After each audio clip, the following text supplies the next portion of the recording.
All right, sir. We have seen your effort here. Do you have any other thing to tell us? Well, I must say that it's a new dawn for the people of Oji-River. Seeing what I've gone down today, it's a step to greatness.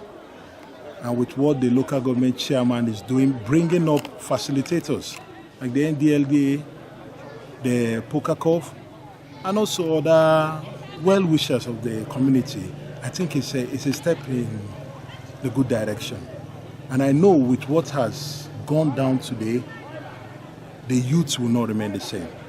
That bad attitude, that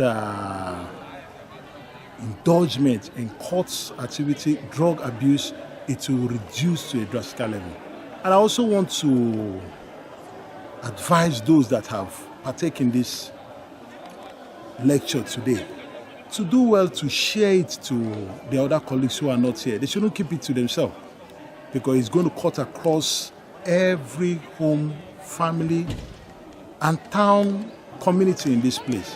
I wish them well, and I know with time, great stories will be coming from this community. All right. Thank you. All right. Please remind us your name again. Okay, my name is DSP Ukeje Justice.